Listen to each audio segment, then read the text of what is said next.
मामला शुरू हुआ था ईरान में रजीम चेंज ऑपरेशन करने से।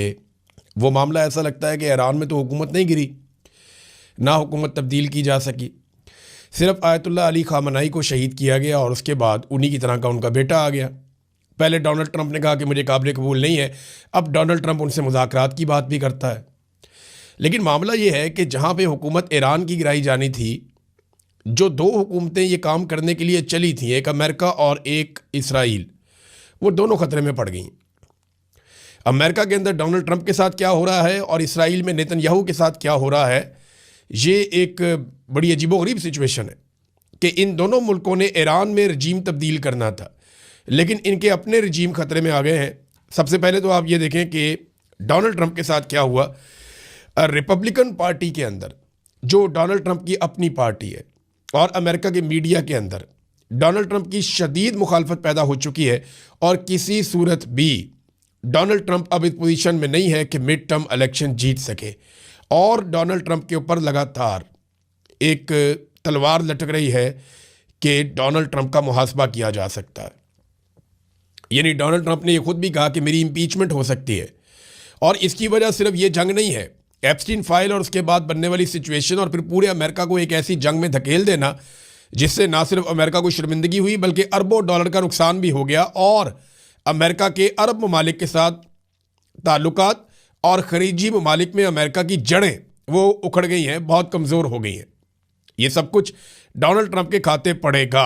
तो हालत ये है डोनाल्ड ट्रंप की कि अब वो मुल्कों से मदद मांगते फिर रहे हैं। डोनाल्ड ट्रंप ने 5 मुल्कों से मदद मांगी। देखिए ना, एक वक्त ऐसा था कि अमेरिका किसी मुल्क से बात करता था, मदद मांगता था, तो वो बड़ा ऑनर फील करते थे। ज़ेलेंस्की का स्टेटमेंट अगर आप देख लें, ये कुछ अर्सा पहले जब डोनाल्ड ट्रंप नया नया अमेरिका का सदर बना, तो यही ज़ेलेंस्की जो है, ये जब वाइट हाउस में आया तो डोनाल्ड ट्रंप ने इसे काफ़ी शर्मिंदा किया था। बड़ी अजीबोगरीब सूरत हाल हो गई थी। आज वही ज़ेलेंस्की जो है उससे मांगे जा रहे हैं कि हमें ड्रोन दें, हमारी मदद करें, और उसके बदले में उसको भी कुछ चाहिए। अब वो एक बेहतर डील चाहता है। एक दौर था कि अमेरिका ये कह रहा था कि यूक्रेन के जितने भी मिनरल्स हैं उस पर हमारा हक है, हमें वो दिए जाएं, और आज सूरत हाल क्या है। ये तो चले यूक्रेन की बात है, लेकिन अमेरिका ने जिन 5 बड़े ताकतवर मुल्कों से मदद मांगी, उनमें एक चाइना है, एक फ्रांस है, एक बरतानिया है, एक जापान है और एक जनूबी कोरिया। इनसे मदद मांगी, चाइना ने साफ इनकार कर दिया। फ्रांस ने कहा जी हमने तो अपने हथियार नहीं भेजे। बरतानिया का स्टेटमेंट भी मुबहम सा है, वो इस लड़ाई का हिस्सा बनना नहीं चाहते, वो पहले ही मना कर चुके थे। जापान ने कोई अभी तक जवाब दिया नहीं, और कोरिया ने भी कोई वाज़ेह जवाब नहीं दिया। तो आप अंदाज़ा करें कि जिन मुल्कों से डोनाल्ड ट्रंप ने नाम ले लेकर मदद मांगी, वो मुल्क भी जवाब नहीं दे रहे, और जो रजीम तब्दील करने चले थे उनका अपना रजीम खतरे में पड़ गया। अब आ जाए नेतन्याहू पे, तो नेतन्याहू गायब है, इसका मामला तूल पकड़ता जा रहा है। पिछले साल आपको याद है जब ईरान ने बमबारी की थी, तो जो बिल्डिंग तबाह हुई थी उस पर खड़े होकर नेतन्याहू ने बताया था कि मैं यहां पे हूं, और एक जेस्चर शो किया था।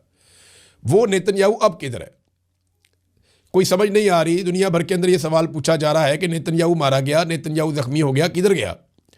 लेकिन 2-3 पॉसिबिलिटीज है ना सामने ना आने की। अपनी मौजूदगी का सबूत नेतन्याहू नहीं दे पा रहा, हालांकि देना चाहिए। जो वीडियो नेतन्याहू की आती है उसके ऊपर इल्ज़ाम लगता है कि ये आर्टिफिशियल इंटेलिजेंस की वीडियो है। बहुत मुमकिन है कि नेतन्याहू ठीक भी हो या जख्मी हो और ये आर्टिफिशियल इंटेलिजेंस की वीडियो हो, लेकिन आप कुछ जंग के माहौल में कंफर्म कर नहीं सकते। सामने क्यों नहीं आ रहा? बहुत सारे रीज़न हो सकते हैं। हो सकता है नेतन्याहू जख्मी हो, क्योंकि कुछ रिपोर्टर्स ऐसे हैं, खासतौर पे एक रिपोर्टर की वीडियो भी वायरल हुई है जिसने खड़े होकर बताया कि नेतन्याहू का ये घर है, इसके ऊपर मिसाइल से अटैक हुआ, और जिस वक्त अटैक हुआ नेतन्याहू यहाँ था, ये दावा किया गया। अब या तो नेतन्याहू जख्मी है, या वो मारा गया है, या वो अपनी जान बचाने के लिए हाई सिक्योरिटी के अंदर है, जहाँ से वो अपनी वीडियो भी जारी नहीं करना चाह रहा फिलहाल, और नेतन्याहू शायद किसी पे भरोसा नहीं कर रहा। जबकि ईरानी पासदाराने इनकलाब, जो ईरानी फोर्सेज हैं, उन्होंने ऐलान किया है कि हम नेतन्याहू को ढूंढ कर निशाना बनाएंगे, हम नहीं छोड़ेंगे, क्योंकि ईरानी क़यादत को कत्ल किया इसराइल ने और अमेरिका ने मिलकर, तो वो कहते हैं नेतन्याहू को हम नहीं छोड़ेंगे। एक और बड़ा इंपॉर्टेंट स्टेटमेंट है जो ईरान की जानिब से आया, वो स्टेटमेंट मैं आपको इसके बाद बताता हूँ। लेकिन अमेरिका के अंदर डोनाल्ड ट्रंप के लिए चैलेंजेस इतने बढ़ गए हैं कि उन्होंने लोगों को धमकाना शुरू कर दिया है। ख़ास तौर पे अमेरिकी मीडिया को निशाना बनाया जा रहा है और ये कहा जा रहा है कि जो आपके लाइसेंस हैं वो मनसूख कर दिए जाएंगे मीडिया के, अगर आपकी रिपोर्टिंग पे हुकूमत को एतराज़ होगा। हुकूमत को एतराज़ ये है कि वो उनको लगता है कि सही रिपोर्टिंग नहीं हो रही, फैक्ट्स सही तरह बयान नहीं किए जा रहे, बल्कि ईरान की गुड्डी चढ़ाई जा रही है और डोनाल्ड ट्रंप को और अमेरिका को इससे नुकसान हो रहा है।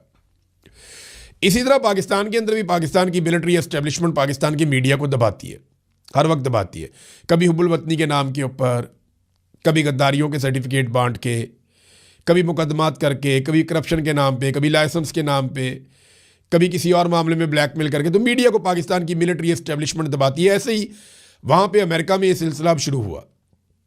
अमेरिकन मीडिया, जिसे एक आज़ाद मीडिया कहा जाता है, देखते हैं वो इसके ऊपर कैसा रद्द-ए-अमल देता है। क्या वो डर जाते हैं, पीछे हट जाते हैं, या वो ज़्यादा और तेज़ रिपोर्टिंग कर देते हैं और रद्द-ए-अमल देते हैं कि जनाब ये लो, ये फैक्ट हैं, हम आपके सामने रख देते हैं।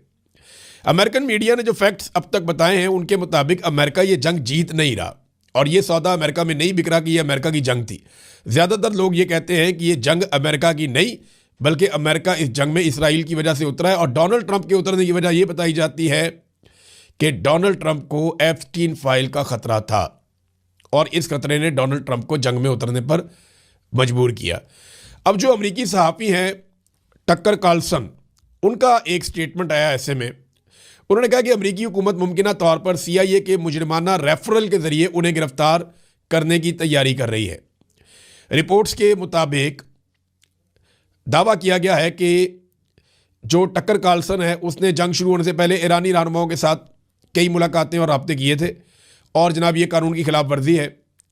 कार्लसन ये कहता है, ये वो सहाफ़ी है टक्कर कार्लसन जिसने डोनाल्ड ट्रंप से मुलाकात भी की थी जंग से पहले, और इसने डोनाल्ड ट्रंप को समझाया था कि मुझे इसकी समझ है, आप फंस जाएंगे, आप ये ना करें।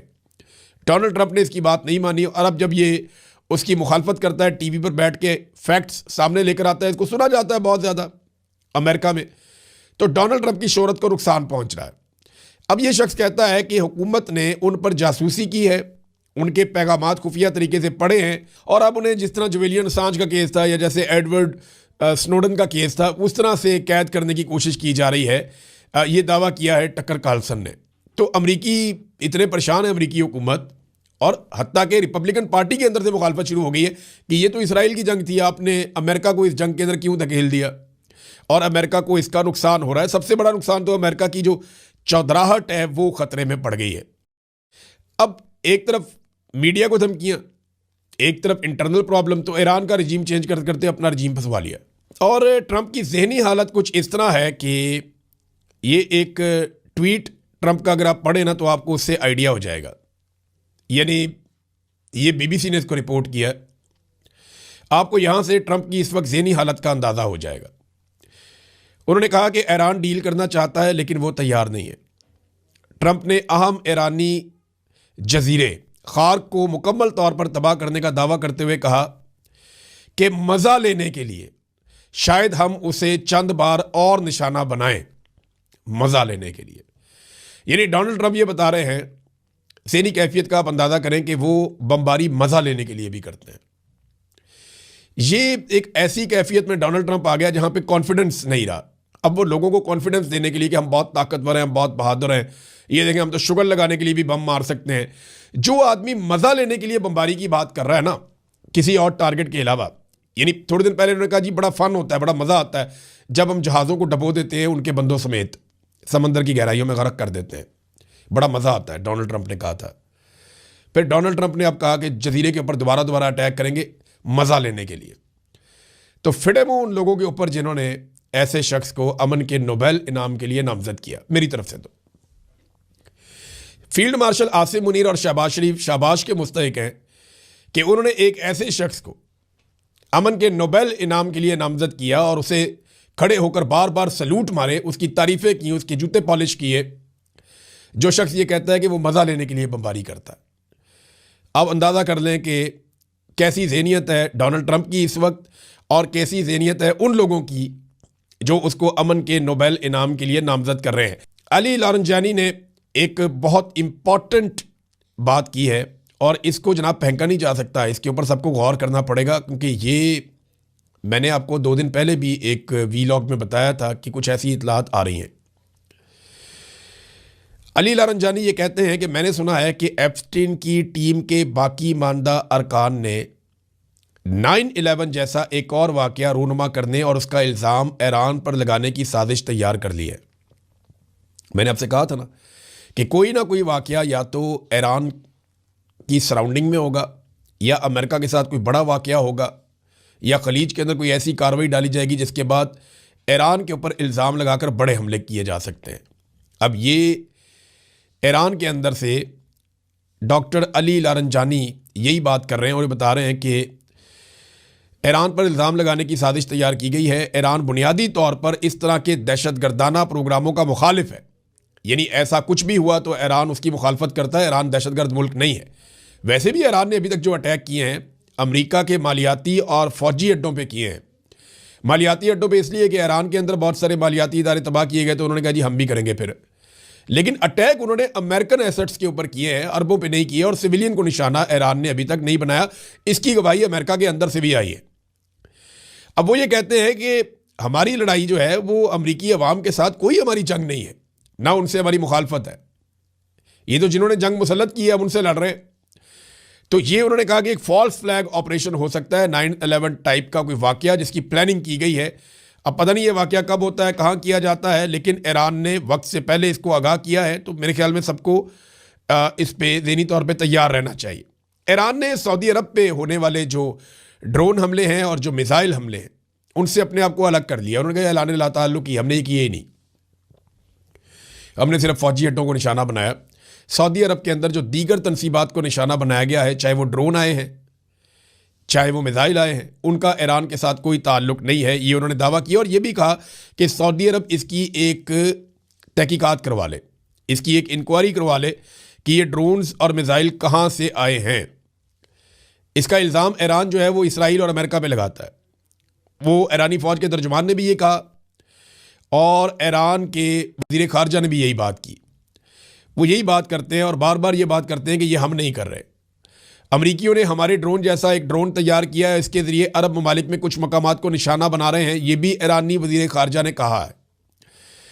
तो उन्हें यह लगता है कि तहकीकाती कमेटी बना लें और इसके अंदर बेशक ईरान को भी शामिल कर लें।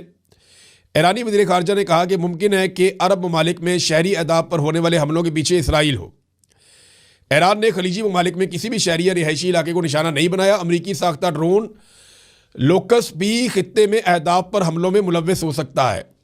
तेहरान ऐसे इक़दाम को खुशामदीद कहता है जो जंग के मुकम्मल खात्मे की तरफ ले जाएं। अब ये ईरान कह रहा है जी हम नहीं मार रहे।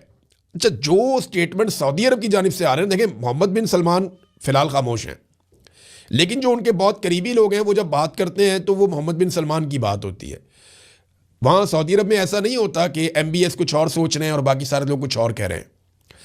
अब यहाँ पे जो एक दो टोक जवाब आया सऊदी अरब की जानिब से, यानी सऊदी अरब के शहज़ादा तुर्की अल फैसल हैं, ये बहुत इंपॉर्टेंट शख्सियत हैं, ये साबिक इंटेलिजेंस के सरबराह भी हैं सऊदी अरब के, और ये रॉयल फैमिली है। ये वही बात करते हैं जो सऊदी अरब की बात होती है। तो उनसे जब पूछा गया कि असल ख़तरा कौन है, ईरान है या इसराइल है, इस पर उन्होंने बड़ा दो टोक जवाब दिया। उन्होंने कहा इस वक्त असल ख़तरा बिलाशुबा इसराइल ही है, जो हद से ज़्यादा ताकत हासिल कर चुका है और अब पूरे खित्ते को धमकाने लगा है। इसराइल ही मसाइल को हवा दे रहा है और उसे काबू में लाना ज़रूरी है। ये जनाब सऊदी अरब की सोच है। देखिए, अरब ममालिक ने ना बड़ा रिस्ट्रेंट का मुजाहरा किया है। जिस तरह ईरान ने इन ममालिक के अंदर अमरीकी फ़ौजी तनसीबात को निशाना बनाया, अरब ममालिक इस बात को समझते हैं कि ये फ़ौजी तनसीबात को निशाना बनाया जा रहा है, और अरब ये बात भी अब समझते हैं कि ये अमरीकी फ़ौजी तनसीबात जो यहाँ पे अड्डे मौजूद थे, ये अरबों की हिफाजत के लिए नहीं थे, ये अमरीकी मफाद के लिए थे। अरबों डॉलर भी हमसे ले लिए और जब हिफाजत करने का वक्त आया तो सिर्फ इसराइल की हिफाजत के ऊपर तवज्जो दी गई।